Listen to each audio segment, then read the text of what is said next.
नमस्कार, मैं हूं कुलभास्कर ओझा और आज चर्चा बाबा बागेश्वर की। चर्चा इसलिए क्योंकि अब वो चमत्कार के बाद शोध का विषय भी हो गए हैं। हैरानी हो रही है। अरे भैया, न्यूजीलैंड की यूनिवर्सिटी है मैसी, उसने 3 दिन तक बाबा बागेश्वर पर शोध किया है। अब क्या शोध किया है वो धीरे धीरे मालूम चलेगा, लेकिन शोध करने लायक विषय वस्तु हैं बागेश्वर बाबा, ये ज़रूर अब हैरान करता है। क्योंकि अभी तो वो युवा हैं, अभी तो बहुत कुछ उनके अंदर आना है, डेवलप होना है, लेकिन इसी उम्र में वो शोध करने लायक विषय बन चुके हैं। ऐसे बयान, ऐसे चमत्कार, ऐसा फैन वो क्या भक्तों का हुजूम उनके पीछे है कि अब दुनिया मान रही है कि बाबा बागेश्वर के अंदर कुछ है, कुछ अलग है। जैसे लता मंगेशकर की गले की आवाज़, वो हमेशा एक शोध का विषय रहा। जैसे आइंस्टीन का दिमाग, वो हमेशा एक शोध का विषय रहा। वैसे ही बाबा बागेश्वर के अंदर क्या है खास, ये एक शोध का विषय बन चुका है। और इस शोध में मेरे साथ टीम है, शैलेन जी हैं और वक्ता हैं, इन्होंने इस खबर को ठीक से पढ़ा है। तो इस शोध में क्या क्या निकला है और क्या क्या उन्होंने शोध किया है, इसकी जानकारी देंगे। लेकिन मैं इतना कहना चाहता हूँ कि जब बाबा बागेश्वर ने अपना सफ़र शुरू किया तो वो बहुत गरीबी से निकल के आए। गरीबी से निकलने के बाद कोरोना का फेज़, जो दुनिया के लिए बहुत दुखदाई था, उस फेज़ में उनका चमत्कार देख के दुनिया ने उनको स्वीकार किया। और वो स्वीकारोक्ति ऐसी हुई कि आज 4 से 5 साल के अंदर पूरी दुनिया उनकी दीवानी हो चुकी है। तो इस दीवानगी का राज क्या है, ये दुनिया को पता चलना चाहिए अभी, या थोड़ा समय है। और मुझे लगता है कि इसी पर शोध करने वो लोग आए थे, ठीक है ना। उनका जो शोध था वो इसी पे था कि भाई इतनी कम उम्र का एक बाबा है, क्यों दीवानगी इतनी है लोगों में, क्यों लाखों लोग उसको सुनने के लिए, हजारों लोग एक बार में आ जाते हैं। तो जाहिर सी बात है कि वो ऑस्ट्रेलिया गए, फिजी गए, न्यूजीलैंड जब पहुँचे तो वहाँ भी माहौल तो बन गया होगा। जो भारतीय समुदाय है उसमें माहौल ज़रूर बन गया होगा। उन लोगों ने भारतीय समुदाय का क्रेज़ देखा होगा पंडित धीरेन्द्र शास्त्री के लिए, ठीक है। उसके बारे में कुछ अध्ययन किया होगा, उनके वीडियोस देखे होंगे। तो अच्छा, तो उन्होंने ये भी देखा होगा, उसमें ज़रूर देखा होगा कि जब बाबा धीरेन्द्र शास्त्री जो हैं वो जब कुछ बात बोलते हैं तो उसका इम्पैक्ट क्या होता है लोगों पर इम्पैक्ट क्या होता है, और क्यों ये उनको सुनने वाले लोगों की संख्या बढ़ती ही चली जा रही है, उनका दायरा बढ़ता चला जा रहा है। तो इसके लिए 3 लोगों की टीम आई थी मैसी यूनिवर्सिटी से, और वो 3 दिनों तक कंप्लीटली उनकी रिकॉर्डिंग करते रहे, बाबा से बात करते रहे, बाबा के भक्तों से बात करते रहे, भक्तों से हर तरह की बात की उन्होंने कि आप क्या सोच करके आए, ठीक है, बाबा ने ऐसा क्या कहा, आपको कुछ प्रभावित हुए कि नहीं हुए, आप कैसा महसूस कर रहे हैं सुनने के बाद, बाबा ने ऐसा क्या कह दिया कि आप बहुत प्रभावित हो गए, बाबा में क्या खास, तमाम तरह की जो रिसर्च मेथोडोलॉजी होती है उसको अपना करके और उन्होंने उस पर शोध किया है उस पर। तो वो ये ही जानना चाहते हैं कि भाई अच्छा, इसके साथ साथ उनका इंटरेस्ट एक चीज़ ये भी है कि सिर्फ बाबा के जरिए वो थोड़ा सनातन को भी समझने की कोशिश कर रहे हैं वो लोग, ठीक है।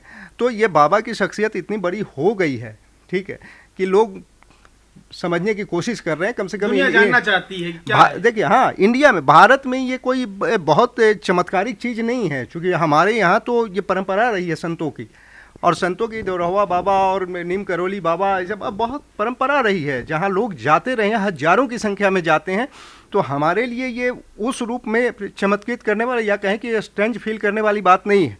लेकिन वेस्टर्न के लोगों के लिए तो, उनके लिए तो बड़ा अजूबा है ये ना, कि भाई एक बाबा यंग 20-25 साल का कोई नौजवान बोल रहा है और हजारों लोग सुन रहे हैं, एक बार बोल रहा है शांत हो जाओ, शांत हो जा रहे हैं, कह रहे कि शोर मत मचाओ, शोर नहीं मचा रहे हैं, ठीक है। तो ये बड़ा अजूबा जैसी चीज़ है उनके लिए। तो ये बड़ा स्वाभाविक था कि वहाँ उन्होंने सोचा होगा कि ज़रा शोध करते हैं, देखते हैं कि ये है क्या पूरा मामला, ये है क्या पूरा मामला।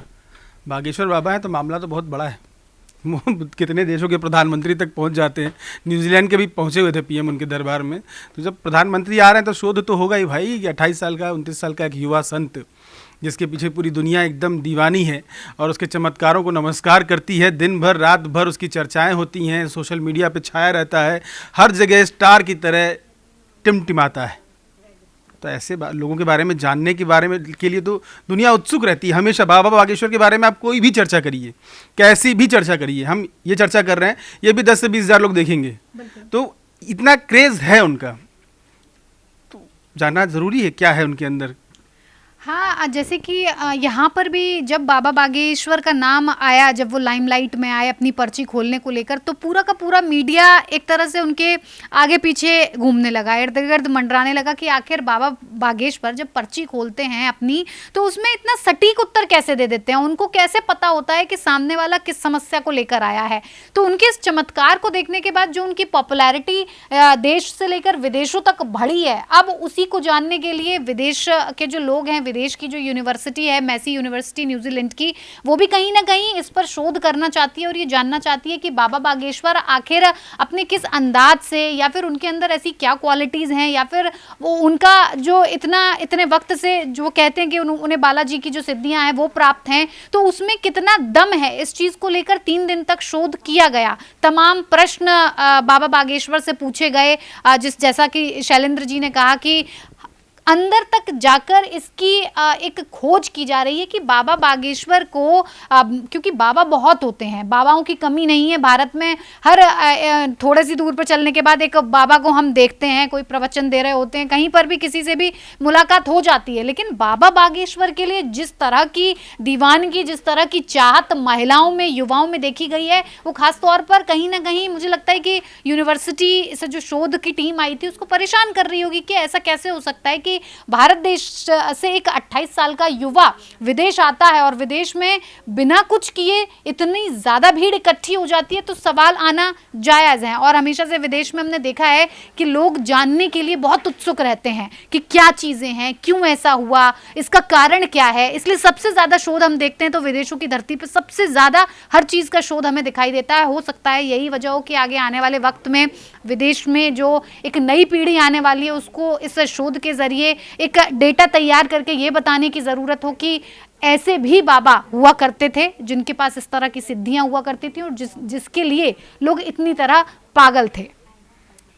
मैं आपको एक चीज़ बहुत अच्छी बताऊं कि विश्वास और तर्क 2 शब्द होते हैं। विश्वास धर्म के आधार पर चलता है, जहाँ धर्म है वहाँ विश्वास है, उसको अंधविश्वास भी बोलते हैं कुछ लोग। विश्वास बाबा बागेश्वर है, तर्क शोध है। हर सिक्के के 2 पहलू होते हैं। तर्कों पर कोई गढ़ा गया, अगर तर्कों पर कोई खरा उतरा तो उसका विश्वास बढ़ता जाता है, और इतना बढ़ता है कि उसकी आप कल्पना भी नहीं कर सकते। आइंस्टीन उन्हीं में से एक थे वैज्ञानिक जिनका विश्वास बाद में, उनके जाने के बाद इतना बढ़ा कि आज वो सब दुनिया के बहुत बड़े साइंटिस्ट माने जाते हैं। बागेश्वर बाबा, अच्छा मेरा एक सवाल मेरे जहन में आया कि मान लीजिए इंडिया में तो चमत्कार पग पग पे मिलते हैं, होते हैं, हम उनको नमस्कार करते हैं, पूछते नहीं बाबा कैसे कर लेते हो, क्या होता है इसमें। बाबा बागेश्वर ने शुरू किया था जब चमत्कार करना, तो मीडिया वालों ने बहुत पीछा किया उनका, हम दिखाएंगे, हम करेंगे, पता नहीं कितने चैनल्स थे, वो एकदम दरबार में बैठे रहते थे, खोलो पर्ची हमारी।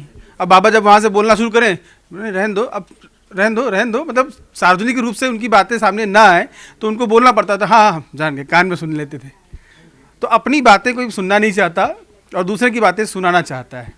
तो बाबा बागेश्वर का जो तर्क है, जो क्षमता है उनके अंदर, कर्ण पिशाचनी शक्ति जो है, बहुत सारी शक्तियों का जिक्र होता है उनके, जब भी उनकी चर्चा होती है, तो उन सारी शक्तियों में आपको शोध करना होगा, तो आप किस चीज़ का शोध करेंगे उनके अंदर?